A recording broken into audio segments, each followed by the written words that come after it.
नमस्कार दोस्तों। स्वागत है आपका द न्यूज लॉन्चर के इस यूट्यूब मंच पर।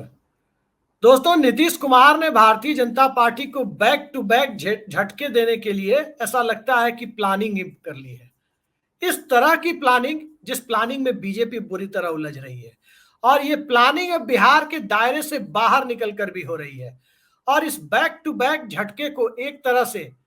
खासकर यदि बिहार की राजनीति के परिप्रेक्ष्य में देखें, तो आरक्षण और बाकी मुद्दों को लेकर इस गठबंधन में यानी एनडीए में आने के पहले ही नीतीश कुमार कर चुके थे। अब सरकार जिस प्रकार के निर्णय ले रही है और जिस प्रकार से नीतीश कुमार के मुद्दे को तेजस्वी यादव उठा रहे हैं, और सह और मात के इस खेल की बिसात ऐसा लग रहा है कि नीतीश कुमार ही पर्दे के पीछे से बिछा रहे हैं। ये कवायद दरअसल बिहार की है। लेकिन आज हम चर्चा करने जा रहे हैं बिहार के बाहर की, जहां बिहार के बाहर भी नीतीश कुमार ने भारतीय जनता पार्टी को कल वो झटका दिया जिस झटके की उम्मीद बीजेपी को नहीं थी। झारखंड, और झारखंड की राजनीति में सरयू राय छोटा नाम नहीं है। सरयू राय वो नेता जो भारतीय जनता पार्टी में रहे, एबीवीपी से आए, साफ सुथरी छवि के नेता माने जाते हैं। चारा घोटाले यानी बिहार के विभाजन के पहले के चारा घोटाले से लेकर झारखंड के तमाम आर्थिक अनियमितताओं को समय समय पर उजागर कर सत्ता की नकेल कसने वाले सरयू राय अब नीतीश कुमार के साथी बन गए हैं। पिछले विधानसभा चुनाव में आपने देखा किस तरह से भाजपा के बड़े बड़े नेता कैंप कर रहे थे, लेकिन सरयू राय ने उस वक्त के मुख्यमंत्री रघुवर दास के खिलाफ ही चुनाव में भाजपा से इस्तीफा देकर निर्दलीय ताल ठोक दिया। तमाम दिल्ली के दौरे और दिल्ली की कवायद के बावजूद न सिर्फ भाजपा हारी, बल्कि मुख्यमंत्री रघुवर दास भी हार गए। और मुख्यमंत्री ऐसे चुनाव हारे कि झारखंड की राजनीति में जो बिसात बिछाने की कोशिश नरेंद्र मोदी और अमित शाह ने की थी, नॉन ट्राइबल चीफ मिनिस्टर का जो प्रयोग किया था, सरयू राय की वरिष्ठता को दरकिनार किया था, और इन सब से आगे बढ़कर खड़ाऊ मुख्यमंत्री,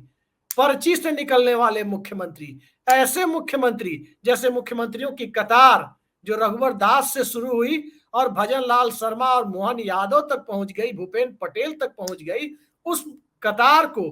पहले उस कतार के पहले राजनीतिक खिलाड़ी सरयू राय ने ध्वस्त कर दिए थे। रघुवर दास की राजनीति का सितारा झारखंड में अस्त कर दिया था सरयू राय ने। अब वही सरयू राय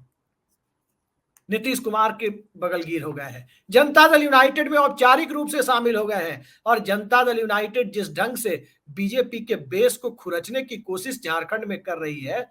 और वो अपनी हिस्सेदारी भी मांग रही है गठबंधन में अगर हिस्सा नहीं मिलेगा तो निर्दलीय चुनाव लड़ेगी। ये बिसात जब झारखंड में बिछ रही है, तो इस बिसात से एक तीर से कई निशाने नीतीश कुमार ने साध दिए हैं। कई निशाने साध दिए हैं एक तीर से। पहली बात, झारखंड में नवंबर दिसंबर में विधानसभा का चुनाव होना है। विधानसभा चुनाव में भारतीय जनता पार्टी की हालत बहुत अच्छी नहीं है, और जब हालत अच्छी नहीं है, ठीक उसी दौर में एक तरफ झारखंड से आने वाले प्रदेश अध्यक्ष, जदयू के प्रदेश अध्यक्ष, कुर्मी बिरादरी से आने वाले खीरू महतो को राज्यसभा भेज दिया था नीतीश कुमार ने। और अब सरयू राय को जनता दल यूनाइटेड के पोस्टर बॉय की तरह झारखंड में पेश किया जा रहा है। खीरू महतो कुर्मी समुदाय से, सरयू राय राजपूत समुदाय थे। और जो लोग झारखंड की राजनीति को समझते हैं, झारखंड के सामाजिक समीकरणों को जानते हैं, उन्हें पता है कि नॉन ट्राइबल यानी गैर आदिवासी राजनीति में झारखंड में कुर्मी और राजपूत की राजनीति सबसे ताकतवर राजनीति मानी जाती है। और इसी कुर्मी और राजपूत राजनीति की तरफ नीतीश कुमार ने अपने कदम बढ़ा दिए हैं। सभी जानते हैं कि सरयू राय की छवि एक बेहद साफ सुथरे नेता की है। आर्थिक भ्रष्टाचार के उन पर कोई आरोप वैसे ही नहीं है जैसे नीतीश कुमार पर नहीं है। सरयू राय पुराने मित्र हैं नीतीश कुमार के, और जब वो भारतीय जनता पार्टी का साथ छोड़कर निर्दलीय बने, और अब जब विधानसभा का कार्यकाल पूरा होने को आया, तब वो जनता दल यूनाइटेड के साथ हो लिए हैं। उसके बाद की परिस्थिति में बीजेपी के लिए झारखंड में सामाजिक आधार का काम करने वाली दो बिरादरी, राजपूत और कुर्मी में जिस प्रकार से सेंध लगाने की कोशिश नीतीश कुमार ने की है, दरअसल वो कई दबाव की राजनीति का हिस्सा है। पहला दबाव जो सीधे सीधे सबको दिखता है कि झारखंड में सरयू राय को सामने लाकर नीतीश कुमार झारखंड के विधानसभा में जदयू के लिए ठीक ठाक हिस्सेदारी एनडीए गठबंधन में चाहते हैं। और वो ठीक ठाक हिस्सेदारी पूरी नहीं हुई तो वो अलग भी लड़ सकते हैं। दूसरी बात, झारखंड में अलग लड़कर झारखंड में भारतीय जनता पार्टी की सियासत को सैबोटाज करने की, कमजोर करने की कोशिश नीतीश कुमार की बिहार की राजनीति को लेकर भी है कि बिहार की राजनीति में वो विधानसभा का चुनाव जल्द से जल्द चाहते हैं, महाराष्ट्र, झारखंड, हरियाणा के साथ ही चाहते हैं, और जल्द से जल्द चाहने के साथ साथ वो बीजेपी से बिहार में 2005 और 2010 वाले फॉर्मूले से बिग ब्रदर वाली भूमिका भी चाहते हैं, जब जनता दल यूनाइटेड बिहार की 243 सीटों में से 141 पर चुनाव लड़ी और 102 सीटों पर बीजेपी चुनाव लड़ी थी। वही भूमिका अब नीतीश कुमार भी चाहते हैं।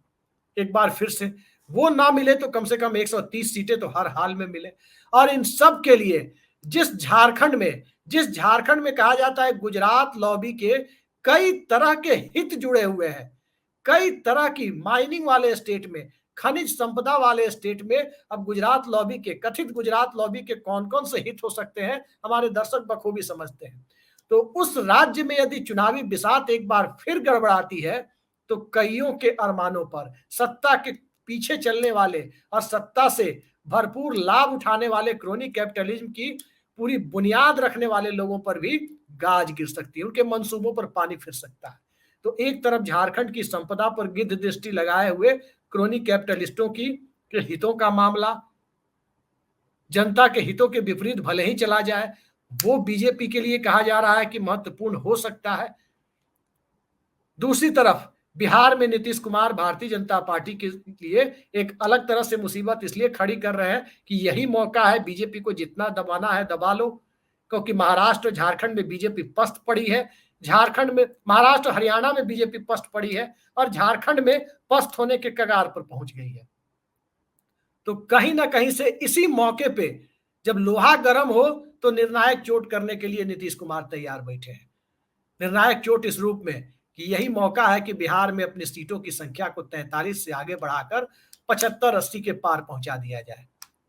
यही मौका है कि झारखंड की सियासत को दांव दे, उसको सह देते हुए और बिहार में राष्ट्रीय जनता दल और भारतीय जनता पार्टी को बीजेपी के साथ रहते हुए ही इन दोनों को दूसरे नंबर, तीसरे नंबर की पार्टी के तौर पर असेंबली में धकेला जाए। यही मौका है कि दिल्ली से आरक्षण के मुद्दे को, नवीं अनुसूची के मुद्दे को आगे बिठा दिया जाए।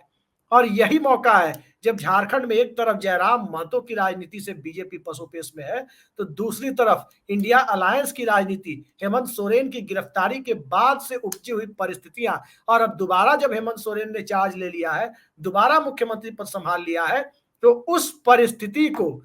नीतीश कुमार अपने पक्ष में, जब बहुत कांटे के मुकाबले में इंडिया गठबंधन ही बढ़त पर दिख रहा है, उस कांटे के मुकाबले में अगर नीतीश कुमार की पार्टी सभी 81 सीटें लड़ गई या कहीं जयराम महतो की पार्टी के साथ ही अलायंस करके लड़ गई तो बहुत बड़ा नुकसान बीजेपी को हो सकता है। इस बात को बीजेपी जान रही है, खासकर तब जब चेहरा सरयू राय का लगा हो, खासकर तब जब पार्टी के सुप्रीमो के तौर पर नीतीश कुमार का और झारखंड में प्रदेश अध्यक्ष के तौर पर खीरू महतो का चेहरा लगा हो, और खासकर तब जब इंडिया गठबंधन यानी हेमंत सोरेन और राहुल गांधी एक अलग तरह की सामाजिक बिसात को, नीतीश कुमार के ही जाति जनगणना के मुद्दे को अपने पक्ष में इस्तेमाल कर झारखंड में बीजेपी के चुनावी हिंदुत्व की लुटिया डिब्डूब होने में लगे हो। नागपुर की राजनीति छोटा नागपुर में करने की कोशिश लंबे अरसे तक कामयाब नहीं हुई, लेकिन नागपुर की राजनीति के सहारे छोटा नागपुर की संपदा पर गुजरात लॉबी की कथित नजर की एक कवायद, वो कामयाब होगी या नहीं होगी, सरयू राय के इस खेल, सरयू राय के बहाने खेले जाने वाले इस खेल को नीतीश कुमार ने आगे बढ़ाकर काफी हद तक साफ कर दिया है कि नजर सिर्फ बिहार पर ही नहीं, नजर दिल्ली पर भी है, नजर सिर्फ एनडीए पर ही नहीं, नजर इंडिया अलायंस पर ही है, नजर सिर्फ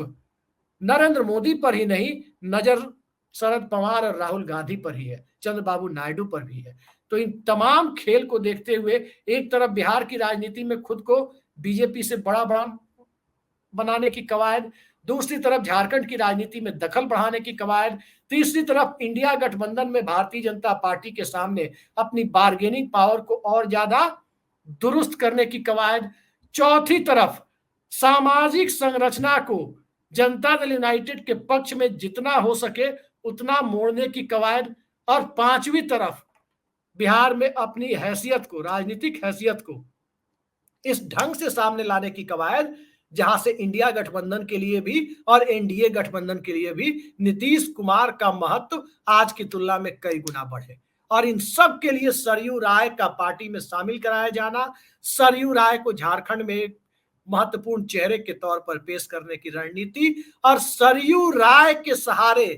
करप्शन फ्री पॉलिटिक्स को एक नई दिशा देने की कवायद, यानी एक तीर से तीन निशाने साधने की जो नीतीश कुमार की कवायद है, उस कवायद में कामयाबी कितनी मिलेगी ये तो वक्त बताएगा, लेकिन वो कवायद बीजेपी को बहुत ही ज्यादा परेशान करने वाली है। ये अब बताने के लिए वक्त का इंतजार करने की जरूरत नहीं रह गई है, क्योंकि सबको पता है कि सरयू राय के माध्यम से नीतीश कुमार ने आखिर चोट कहां पर की है। तो देखते हैं, चोट कहीं भी हुई हो, एनडीए गठबंधन के अंदर ही हुई है, ये बात करीब करीब तय है। देखते जाइए आगे आगे सियासत है, होता है क्या और कौन सी चाल चली जाती है। फिलहाल के लिए इतना ही। नमस्कार।